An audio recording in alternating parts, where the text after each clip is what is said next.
In the summer of 1988, we had our Olympic trials, which were held in Austin, Texas, right off the road. And the Olympic Games were, as we all saw, going to be held in Seoul, South Korea.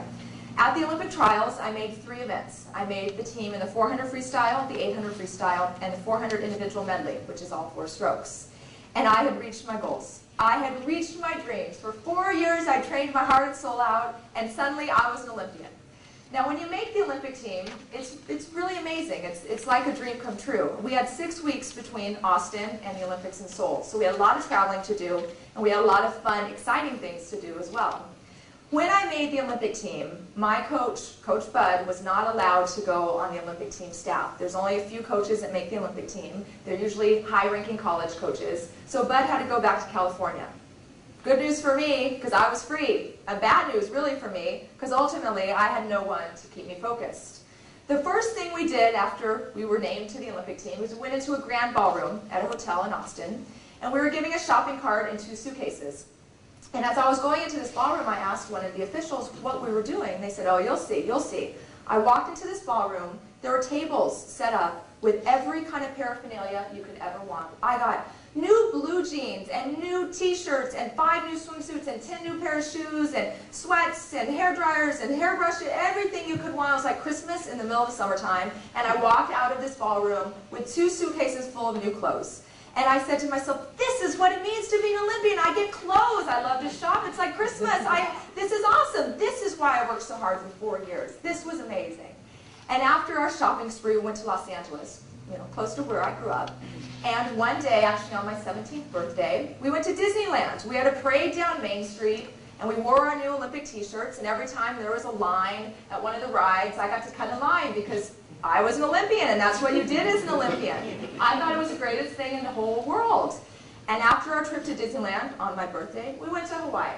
We went to Hawaii for 2 weeks. We were staying at the Hilton Hawaiian Village in Waikiki, having the time of my life. I was learning how to body surf.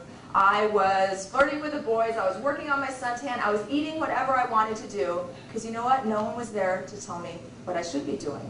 And in my mind, I had reached my goal.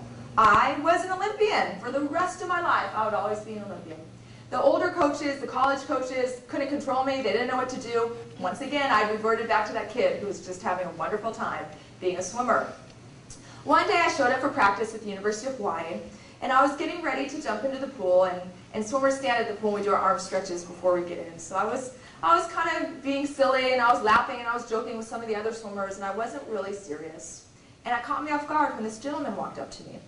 And he looked vaguely familiar, but I couldn't really place him. So he walked up and said, "Hello, Janet. It's nice to meet you." He never gave me his name.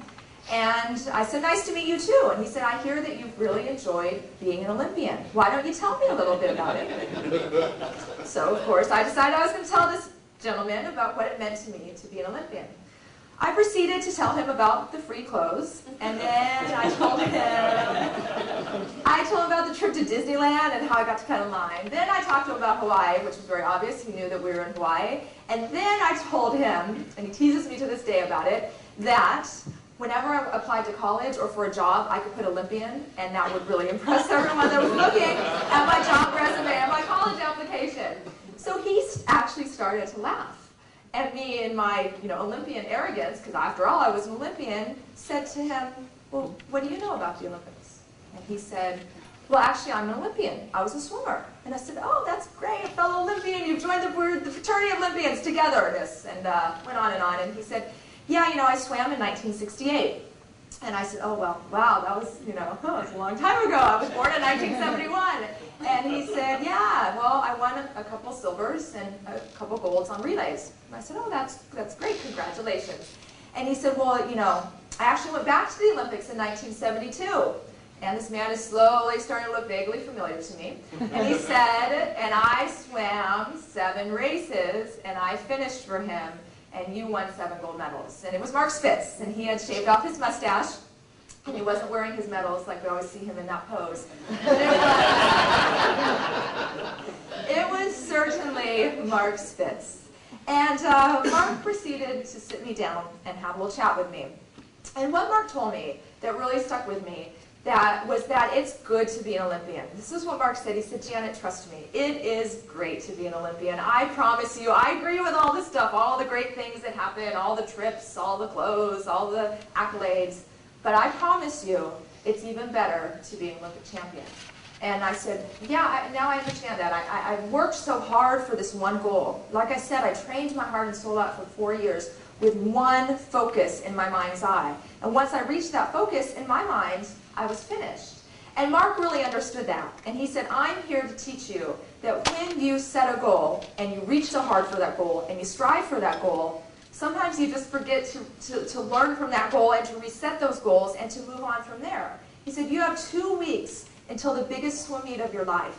You've trained for 4 years your heart and soul out. Why not train harder for 2 more weeks? Learn from all your training you've done before this and be even greater. Go from good to great. That's what you need to learn how to do. You need to learn to reset your goals. And I asked him what I needed to do to reset my goals. And he told me I needed to stop working on my suntan and start training. To stop working on body surfing and actually focus and do mental training to go to the Olympics and win some gold medals. And I did. I listened to Mark, and I credit Mark with a lot of my success at those Olympics. I took care of myself. I reset my goals. I went to my room. I stopped working on my tan. I took care of myself. I ate well. I started training with the men's Olympic team. And by the time we got to the Olympics in Korea, I was ready to go. I believed that I could win at least 1 gold medal in the 3 races that I was swimming. Now, even though I was a world record holder going into those Olympic Games, I wasn't expected to win. And I think that's part of the reason that I really didn't think I could win until I had that little chat with Mark Spitz. Because I was an Olympian and I wasn't supposed to win. And there was one specific reason that I wasn't supposed to win. And the story goes like this. I was about 5'3". And as the commentator said on that video, I really literally had to stuff myself with food to stay above 100 pounds. That was my goal. Because I was swimming so much, I just burned so much energy. And I was very, very small. The Olympics in Seoul were my first real international competition. And I'd never swum against the East Germans. And I'd never really seen the East Germans. We'd all heard about them, but I never really had a vision of them. I just knew they were big. So I was standing on the swimming pool. I was once again standing on the side, getting ready to do my stretches, getting ready to get in the swimming pool. And Bud had finally showed up in Korea. He was able to come to Korea. He couldn't come on the training with us, but he was at the Olympics. He was sitting behind me on the pool deck, trying to get me focused, trying to get me into the swimming pool. I was ready to go. I was doing a few more arm swings before I got in, and all of a sudden this woman walked into the lane next to me. And I felt her presence. And I looked over, and I looked up, and I looked down. And she was, I'm not kidding you, like 5'11", and about 180 pounds of solid muscle. No joke. And I was 5'3", and weighed 99 pounds. And I looked her up, and I looked her down, and I looked at Bud. And I said, well, hey, Coach, who is that? And he said, that's an East German. And I said, well, Coach, do they all look like this? And he said, no. And I went, oh, thank goodness they don't all look like this. He said, actually, Janet, most of them are bigger than that. And I went, oh my gosh, are you kidding me? And I watched this woman jump into a swimming pool. I took about 40 strokes to get to from one end of an Olympic-sized pool to the other. She crossed this pool in like 10 strokes. It was like a cruise liner. She made it. It was like I was a little light of doll, literally. And I went and I sat back down in the chair next to Bud, and I said, Coach, I don't think I can do this. I think I'm just happy with the Olympic title, with the clothes, and the trip to Disneyland, and the college applications, because there's no way I'm going to beat 2 of these girls in every single race I swam. And Bud said to me, you need to remember what you've done leading up to this. You need to remember all those workouts you went to. You need to remember that that gives you confidence. And then I started thinking about it. I thought about all the times I'd gotten up for morning workout. I thought about all the things I'd missed in high school. I thought about my parents' sacrifices, my brother's sacrifices. I thought about those 12 miles I swam every single day. And I don't know what they were doing in East Germany during those 4 years, but I know that I was training my heart and soul out. And with the exception of those 2 weeks in Hawaii, I was ready to beat those women. And when I stood up on the starting blocks with the women from the Soviet Union and China and East Germany, as you see, I wasn't the biggest and I wasn't the strongest, but I was the woman, I was the athlete that believed in myself the most. And I was able to believe in myself because of all the hard work that I put in prior to those Olympic Games. And that's the reason I won. Most of it was